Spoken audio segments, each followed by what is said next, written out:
Olá, meus alunos do terceiro ano, tudo bem com vocês? Espero que sim, né? Comigo também está tudo bem. Bom, na aula de hoje, a primeira aula do PET Volume 1, nós trataremos sobre o seguinte tema: o espaço agrário. O espaço agrário está falando, então, exclusivamente do meio rural, né? De tudo aquilo que é contrário ao urbano, às cidades. Vejam bem, no passado, o meio rural era muito diferente do meio rural que nós conhecemos hoje, tá? Pensando num espaço amplo, num espaço todo. Não vamos pensar só em nossa cidade, não. No passado, as pessoas viviam da agricultura de subsistência. O que era isso? Eles plantavam para comer.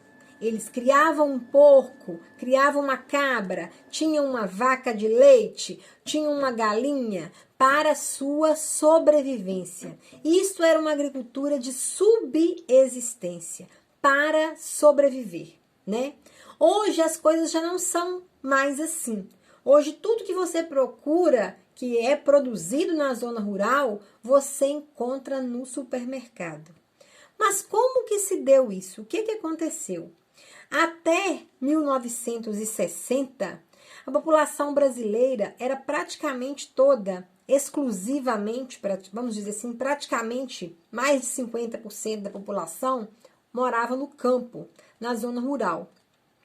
Com o avanço tecnológico e a invenção de máquinas agrícolas, o trator, a colheitadeira, a semeadeira, né? Todas essas máquinas aí que nós nem temos aqui em nossa região, mas que existem nos grandes latifúndios, nós vamos falar um pouquinho sobre isso. Com a introdução dessas máquinas no meio rural, o que aconteceu? O homem do campo ficou desempregado. Porque o que o homem gastava de tempo para fazer um serviço, por exemplo, plantar um milho, por exemplo, ele gastava 30 dias para fazer 10 homens plantando um grande espaço de terra, uma máquina fazia com menos de uma semana. Então o homem ficou desempregado.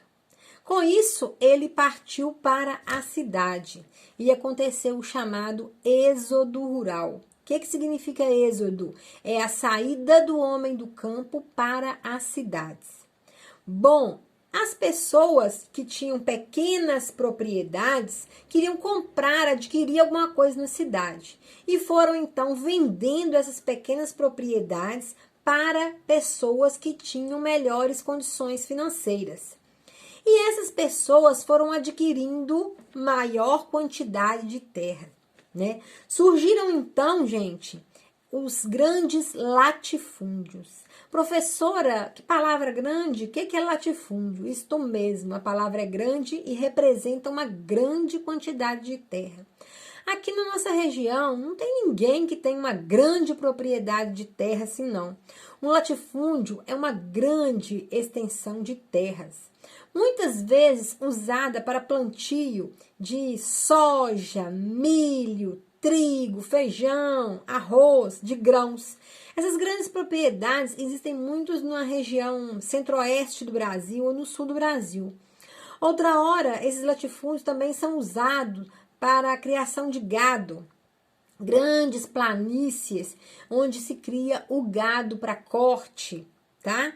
E existem também os grandes latifúndios que estão parados, que não são terras, vamos dizer assim, agricultáveis, né? Que não estão sendo usadas. Os grandes proprietários às vezes têm vários latifúndios, então algumas estão paradas, tá? Então aí entra o governo do passado querendo fazer a reforma agrária. Talvez vocês já tenham ouvido falar sobre a reforma agrária. O que seria isso?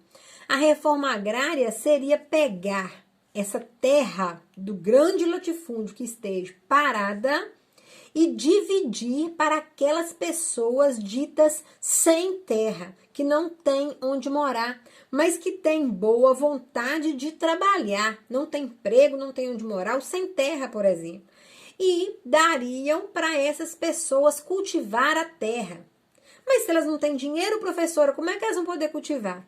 O governo entraria com sementes, com os insumos, porque afinal de contas, gente, isso é um problema muito sério do Brasil. Uma aula, 10 minutos de vídeo, é muito difícil para mim falar.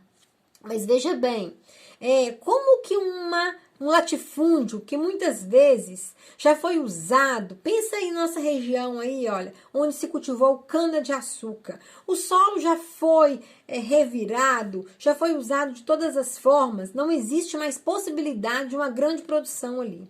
Você tem jeito de pegar aquela terra e dar para uma pessoa sem terra para ele cultivar? Não tem. Então o governo teria que disponibilizar insumos para tratar a terra. Insumos são remédios, né? Para ajudar com a fertilização da terra. Então não é uma coisa muito fácil de acontecer a reforma agrária. Tá? A reforma agrária é um sonho, porque o governo teria que entrar com a parte. O proprietário não quer abrir de mão, né? Ou sem terra quer, mas às vezes não quer trabalhar, só quer invadir. Então é uma coisa muito complicada para falar nessa aula. E tem também, gente, os minifúndios. O contrário de latifúndio são os minifúndios, que a gente, das nossas cidades do interior, nós conhecemos muito bem, né? São aquelas pequenas propriedades de terra. Muitas vezes, uma família que cuida dela, né? Tá lá o pai, a mãe, o filho, uma nora, cuidando daquele terreno. Ali eles plantam mandioca, plantam banana, tem uns pés de laranja, criam galinha e vêm aos sábados vender o excedente. São os minifúndios. Geralmente são as famílias, a agricultura familiar, né? Que é conhecido, onde as pessoas cultivam o que tem o que quer comer. E aí o excedente vende para comprar, por exemplo, uma outra coisa que necessita. Um vestuário, um calçado, material de limpeza, higiene pessoal, etc. Tá? Então, o texto do PET está muito pequenininho, mas o espaço agrário brasileiro é isso, a história dele é esta. O homem do campo, que antes era a maioria, morava no campo, o homem brasileiro, que a maioria morava no campo, hoje ele mudou para a cidade porque a sua força de trabalho foi substituída por máquinas agrícolas, acontecendo então o êxodo rural. E com a vinda deste homem do campo para a cidade, trouxe com ele vários problemas para as cidades, para o urbano, que é matéria de uma outra aula, né? Então essa aula, pequena aula, é para vocês entenderem do que se trata o tema espaço agrário. E eu estou puxando para o Brasil, né? O espaço agrário, meio rural, hoje utiliza-se de muitas máquinas, principalmente os latifúndios, para usufruir da terra, para tirar da terra toda a sua essência, né? Com isso provoca erosão, provoca o desgaste do solo.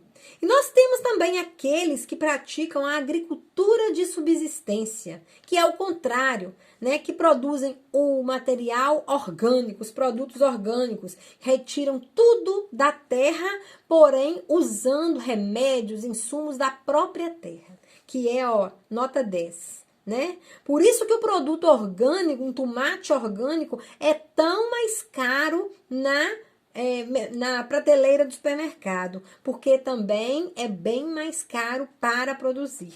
Né? Não é simplesmente ir numa casa veterinária comprar um remédio para melhorar a produção.